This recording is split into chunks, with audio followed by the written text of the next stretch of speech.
Big good news to. Good job, Attorney Kaufman. PRRD, lalaya na ba? Ayan, syempre itong balitang ating matutunghayan ngayon ay nagmula kay Pinas News Portal. At ito po ang inyong lingkod na si BT na magbibigay ng reaksyon at komento dito sa video na ating matutunghayan ngayon. At huwag na natin pagtagalin at sabay-sabay na nating panoorin ang laman ng video na hatid sa atin ni Pinas News Portal at bibigyan natin ng reaksyon ang balitang ito. Pasok! Ang ganda ho kasi nitong nangyari sa ICC kanina. Ayun, syempre bago natin simulan ang video ito, nais ko nga pala magbigay ng credits dito sa boses at video na matutunghayan natin ngayon at bibigyan ng reaksyon. Walang iba kundi si Banat Bay. Syempre huwag niyong kalimutang suportahan ang channel ni Banat Bay, mga katunay. Pakibisita po yan at huwag niyong kalimutang mag-subscribe at mag-follow para maging updated po kayo sa mga vlogs, reactions at sa mga balita na hinahatid sa atin ni Banat Bay. At syempre huwag niyong kalimutang suportahan ang mga idol natin, Banatero. At isa dyan ang idol natin na si Banat Bay, ipagpatuloy natin. Okay, panoorin natin. Muli tayong kumuha ng update sa Day 3 ng Confirmation of Charges hearing ni FPRRD. Nasa The Hague, Netherlands, si Kevin Manalo. Kevin, kumusta na ang sitwasyon dyan? Willard, alam mo mayroong 4 na argumento na ginamit ang depensa para buweltahan ang mga argumentong inilatag ng prosekusyon. Isa-isahin natin at ibangga punto por punto. Una, noong February 24, sabi ng prosekusyon, consistent, coherent at malinaw ang intensyon ni Duterte base sa kanyang public speeches na supilin ang mga hinihinalang drug users sa bansa. If there is a gun, shoot him in the head, kill him. Ang sagot naman ngayon ng depensa, dapat basahin ang mga speech na ito ng buo at hindi cherry-picked o piling-pili lamang dahil sa mga speech na ito ni Duterte ay meron siyang babala sa mga pulis na huwag abusuhin ang kanilang kapangyarihan. Do not kill if you are not in danger of losing your life. Pangalawa, sabi ng prosekusyon, pasok sa crimes against humanity ang kaso. May killings ng mga sibilyan, ito ay widespread at sistematiko at bahagi ng isang Grabe, tablado sa lahat sila doon sa sinabi ni Kaufman, ano? policy. Ito yung Command Memorandum Circular number 16, 2016 o mas kilala natin bilang Project Double Barrel. Yung may Alam mo, sa totoo lang kasi, yung ginagawa nilang basihan, yung sinabi ni PRRD na yon na kung sino man ang barilin na lang, shoot them in the head, parang ganyan. Kung tutusin para sa akin, parang yun yung putol na impormasyon eh. Hindi naman ganun siguro kawalang yan ni PRRD para sabihin niya na o kung sino man laban, barilin nyo na agad kahit sino pa yan. No? Kasi kung ganyan siya magbigay ng utos, ikaw na nanonood sa akin, kayong mga nanonood sa akin, ako na nagsasalita dito. Lahat tayo wala na dito. Kasi pwede maging trigger happy na yung mga pulis na yan. At pag nakita tayo sa kalsada, kahit na tayo yung matinong tao, siguradong tutumba tayo. Diba? Kumbaga, binigay naman siguro ni PRRD yan, yung kalakaran na yan. Kung sakasakaling yung mga pulis nila ay nalagay sa sitwasyong mapanganib. Unang-una, alam naman natin, kapag yan napalaban sa mga nagkaroon ng mga drug bypass, mga ganyan, di ba? Mapapalaban yung mga yan. Hindi naman sila pwedeng makiusap sa mga drug dealer o drug lord. Sasabihin nila na, huwag na kayong lumaban. Di ba? Makipag-usap na lang kayo sa amin, sumuko na lang kayo ng matiwasay. Sa tingin nyo ba ay magsasalita sila ng gano'n? Hindi. Di ba? Hindi sila magsasalita o makikipag-usap dahil pera ang pinag-uusapan dyan. Kaya nga madaming pumapasok dyan sa negosyong yan eh. Di ba? Kahit alam nating illegal. Kasi nandiyadyaan ang simpleng pera. Di ba? Magiging milyonaryo ka. O, kaya talaga kung sakasakaling magkaroon man siguro ng problema, yun ang sinasabi ni PRRD. Huwag na kayong huwag na kayong mag-alinlangang lumaban kung sakasakali na kayo ay binabanatan na. Ngayon, baka sinasabi nila, paano naman yung mga namamatay na inosente? Yung mga sumuko na, yung mga dinudukot, yung mga tinutukhang, yung mga tinitira na lang. Yun yung sinasabi ko eh. Sigurado ba kayo na utos ni PRRD yun o mga bata ni PRRD o si PRRD yun? Hindi kayo sigurado. Kasi sa totoo lang, sa war on drugs ni PRRD, maraming na alarma, maraming natakot dyan. Maraming nanubok dyan. Maraming nanubok na sirain yan. So, syempre, kung ikaw ay isang leader ng malaking sindikato niyan, at alam mong mapeperwisyo ang trabaho mo, kung dito muna tayo, kung sino yung mga kasama mo na mga nagsisuko na maaaring mainit ang pangalan sa mga presinto na alam mong nahuhuli na sila, pwede kasi silang balikan ng pulis at imbestigahan uli. So para manahimik sila, pinatatahimik na sila nung mga taong sineserbisyuhan nila dati. Yun yung una. Pangalawa, pwedeng ang gumagawa nun yung mga taong gustong masira yung war on drugs ni PRRD. Nililigpit sila kahit wala silang ginagawang masama o nagbagong buhay na sila para lumabas na masama yung war on drugs ni PRRD. Para dun i-connecta. Diba? Papaganayin nyo lang yung isip nyo, napakasimple lang. high-value target at Oplan Tokhang. Ang buwelta naman ng depensa hindi umano widespread kung sa Davao lang nangyari. Wala umanong koneksyon ang 49 incidents na pinakita ng prosekusyon kung saan masasabing malawakan at sistematiko ang mga insidente ng pagpatay.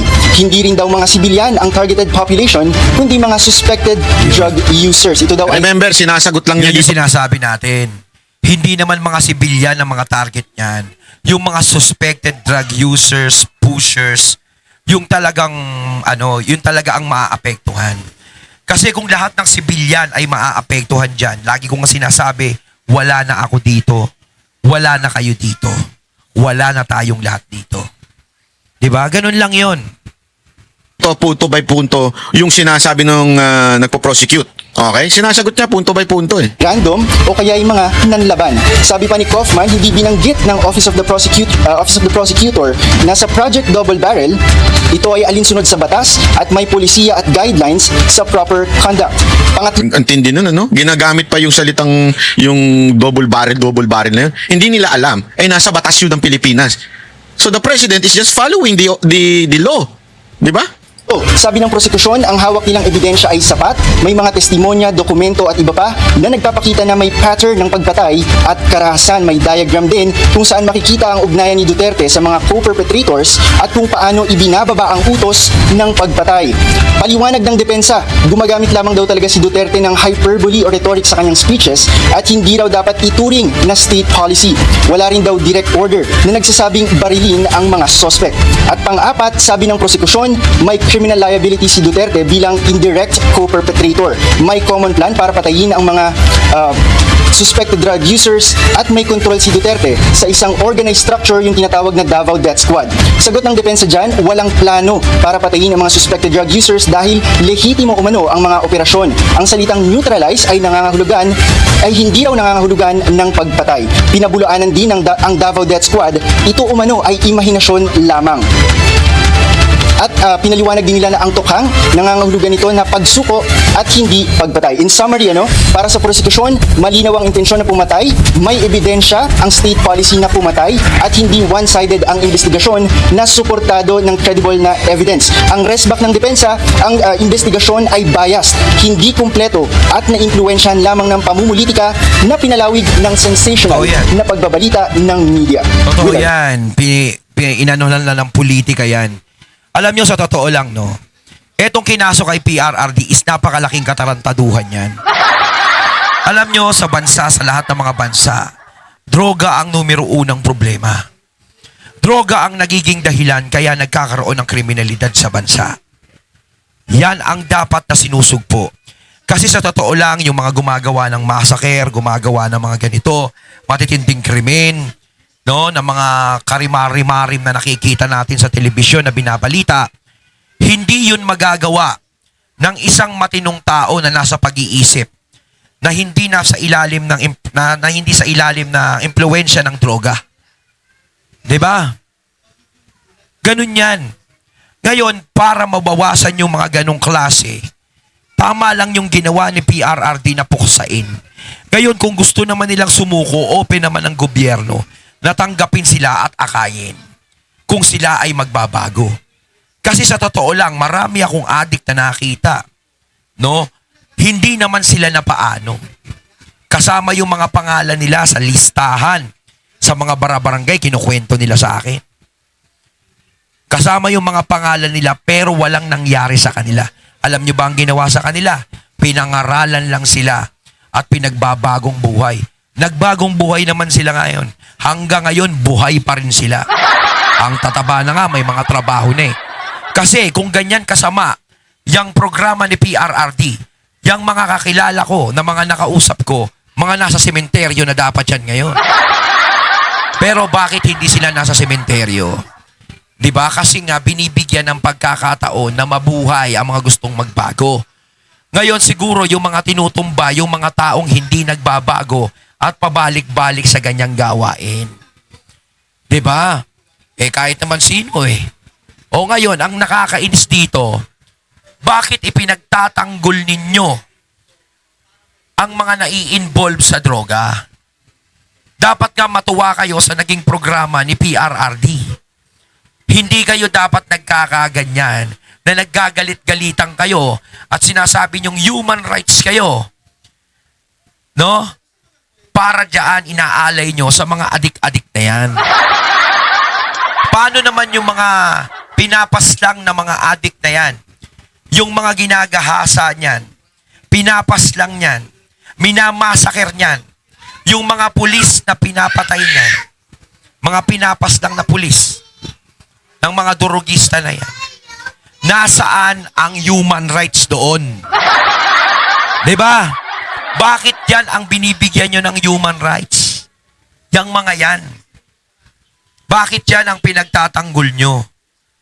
Hindi nyo kasi maramdaman yung nararamdaman ng mga nabiktima ng mga adik na yan. Diba? Kung maramdaman nyo sa mga pamilya nyo na mangyari yun, siguro mauunawaan nyo, baka kayo pa yung numero 1 na pumapalakpak sa ginawa ni PRRD. Isa pa tong mga ICC na to, kala mo napakaraming alam. Diba? Kala mo naman, tumira sila dito sa bansa natin. Eh, ang pinapakinggan lang naman nila yung panig ng mga katropa nila dyan na nagdala kay PRRD. Kevin, may nabanggit ba ang depensa doon sa mga namatay na mga minor de edad o mga bata? At least doon sa first session ng submission on the merits, meron ba silang sagot doon? Willard, wala silang sagot doon. At yan ang aabangan natin sa second session kung mabubuksan itong issue tungkol doon sa sinabi ng prosekusyon na 3 sa mga bata at 3 sa mga biktima ay mga bata. Doon yan sa count 1. Doon din sa count 3, meron ding mga bata na isama dyan sa listahan ng mga ebidensya na napatay. Pero let's see sa second session kung mababanggit itong mga kasong ito, Willard. Maraming salamat sa update, Kevin Manalo. Nag-uulat ng live mula sa The Hague, Netherlands. Oh, di ba? Kita ninyo kung gaano yung nangyaring magandang pagsagot ni Kaufman doon sa bawat details na pinupukol ng prosecutor, di ba? Oo. Especially yung mga policy. Kasi dito magtataka kay, hindi ba sila nag-research yung prosecutor? Ginagamit nilang pangtabla kay Pangulong Duterte o pang-akusa kay Pangulong Duterte yung batas na pinatutupad ni Pangulong Duterte. Oh, at yung cherry pick, yung cherry pick na yan. Di ba? Yung pinipili lang yung gusto nila na salita. Hindi ba nila pinanood yung buong speech? Yes. Alam mo, duda ko dito sa mga prosecutor na ito. Finifeed lang sila ng mga makakaliwang mga komunista dito. Eh, tanga yung mga yun eh. Hindi na nga nag-aaral yung mga animal na yun eh. Lalong-lalo na yung si Bunganga, yung mukhang tilapia. Walang alam yun eh. I mean, di ba, again, a text without a context is a pretext. Sabi nga eh. Ano ibig sabihin nun? Pag ikaw nag-quote ng something, siguraduhin mo yung buong context. How would you know the whole context? Kailangan mong basahin yung entire speech. Yes. Kasi paulit-ulit niya sinasabi doon na pag kayo ay hindi sumunod sa batas, eh, kayo ay mananagot sa akin. Pero nakalagay din doon. Pero pag kayo sumunod, akin yan, sagot ko kayo. Oh. Eh, inisa-isa ni Kaufman yung mga sinabi ng prosecutor na pang-akusa kay Pangulong Duterte. Sinagot niya isa-isa. O, ito pa yung kasama yung speech na yan. Patay, sabi kong galing itong maman to. Hindi nakakatuwa. Kasi, di ba, alam naman natin, nagkaroon ng... sorry to say, wag ko kayo magagalit. Wala po ako sinisiraan dito, ha. Wala akong pakialam doon sa mga vlogger. Pero tandaan niyo, siniraan ito ng mga vlogger noon, eh. Itong si Kaufman. Ang dami pang ginawan. Ewan ko, sabi ko, siguro to si Kaufman. Tangin, sasabihin talaga nito sa utang. Ang mga Pilipino, chismosa, no? Nagtatrabaho ko dito na maayos. Inilagay ako ng pamilya. Tapos gagawan ako ng chismis. Kung ano-ano pang eksenang sasabihin sa akin. O, tingnan niyo ngayon. Pahiya silang lahat. Hindi, kumbaga, dapat intindihin na lang natin yon yung mga vlogger na nagsasalita ng bad kay Kaufman. Dahil syempre, alam naman natin, meron silang pinapanigan. No? Gaya natin, meron tayong pinapanigan, meron tayong pinagtatanggol. Pero mas masarap talaga yung may pinagtatanggol ka kung ikaw ay kumikita. 'Di ba? Syempre talagang masisipagin kang magtanggol. 'Di ba? Yun yun. O, kaso nga lang sa atin, pinagkaiba sa atin, tayo ay nagtatanggol ng walang kapalit. 'Di ba? Malalaman naman natin yan. Kasi kung ako sasabihin akong binabayaran, hindi dapat di na ako nangungutang ng 5-6. Yun nga hinihintay ko. Sino ba magbabayad sa akin dito? Joke lang. 'Di ba? Kasi lagi ko nababasa sa akin, bayaran ka. Bayaran ka, kaya ka nagsasalita. Sana all binabayaran, no? Eh di dapat di na ako namumroblema. Yun nga hinahanap ko, yung magbabayad sa akin. Meron ba dyan? 'Di ba? Eh nakikita nyo naman siguro yung ibang vlogger. No, ayaw na natin mag-mention. Ibang mga vlogger na kita nyo naman sila talagang presentable. Halos mga medyo nagtabaan. Medyo nagkaroon na ng kakayanan sa buhay. Parang wala nang problema. Diba? Yun yung napapansin ko sa iba. Diba?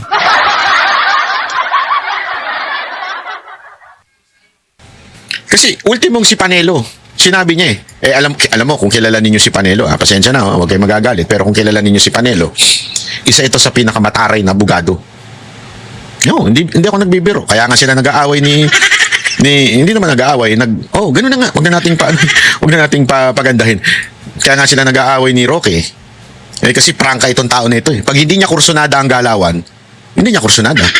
Yari ka. Totoo. Yan si Yan si Roque. Ay si Panelo. Pero kanina nung tinanong, sabi ba sa kanya, what can you say about Kaufman defense?